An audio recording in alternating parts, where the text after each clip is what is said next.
argument is that superhero stories were based off of fairy tales and mythology stories.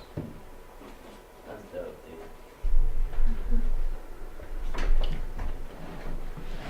All right, any other questions for Drew? Really? Nothing else for Drew?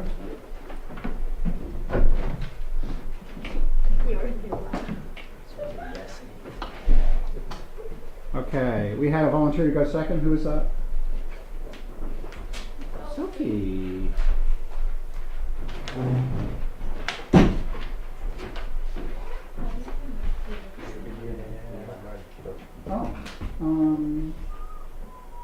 you go to Control Center. And you see that. And you see that. Then you enter 14.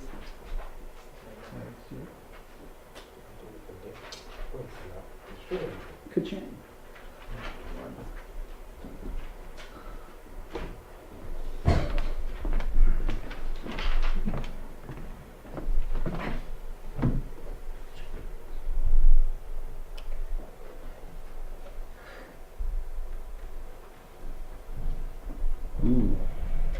Okay, so I'm going to be writing about how to recognize abuse. Identifying and recognizing are two very different things. Identifying abuse involves yourself and coming to the realization that one of your relationships is abusive, and only you can do that on your own time. Recognizing involves other people and knowing the traits of an abusive relationship.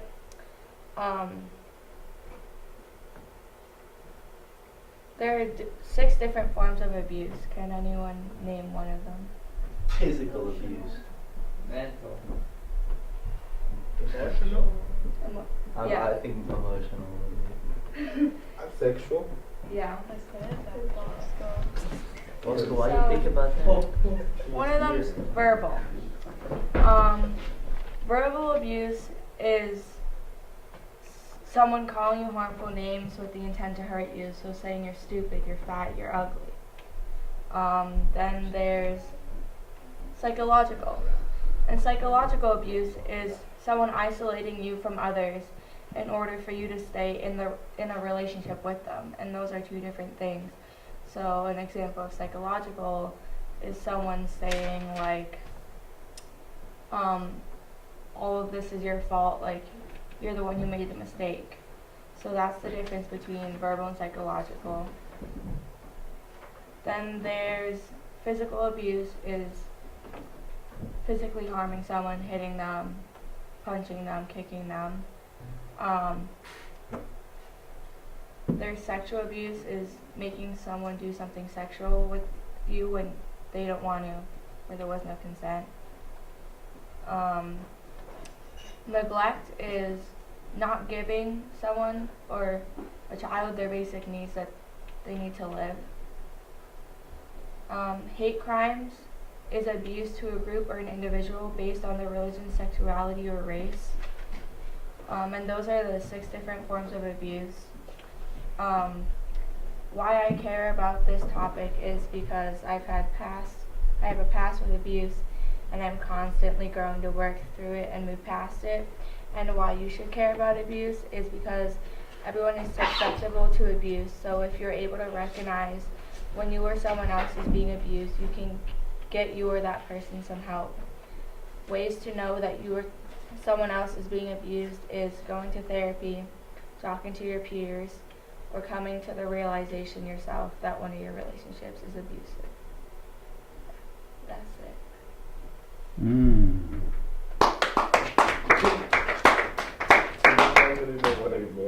All right, questions? Questions for Sophie? No. So one of the things that Lee Chen was studying last year was the Stockholm syndrome, where people stay in abusive relationships. Are you gonna, go into depth in that in your grad at all? Maybe not really sure yet. Because that would be interesting. Because if abuse is so bad, then why do people stay in abusive relationships? Well, I think And how to get out.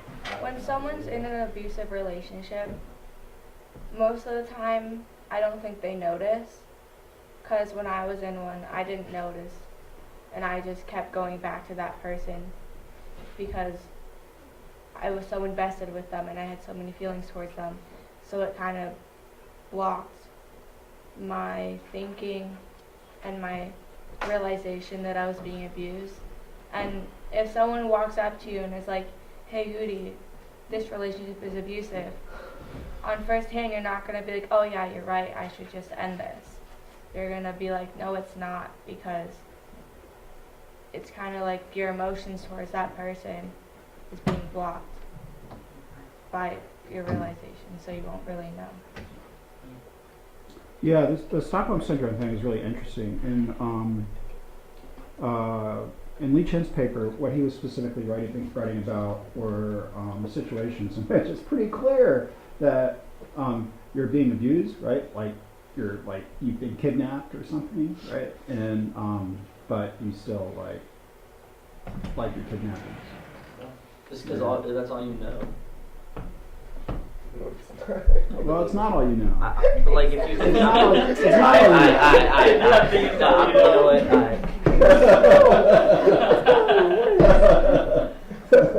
That's sort of the thing, and this is where it comes into like the question of abuse, right?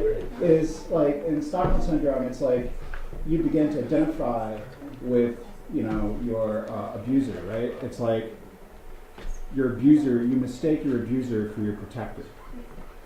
And so, like, you're more afraid of the cops than you are people that are holding you hostage. Any other questions? Yeah, Sarah. How do you think you could avoid being abused? So if you know anyone that's been in an abusive relationship, or you have people that you can talk to, you can ask them, like, what things are when it's abuse. So you can be like, when this person says this or does this, is this abusive?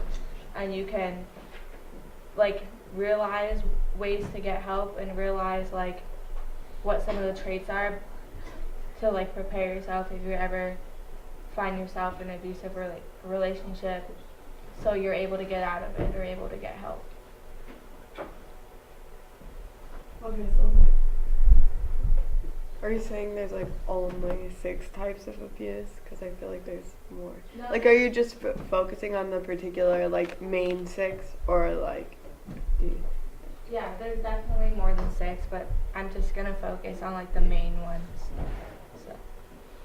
Yeah, I'm kind of getting I'm kind of having this is reminding me a little bit of Francis's thing about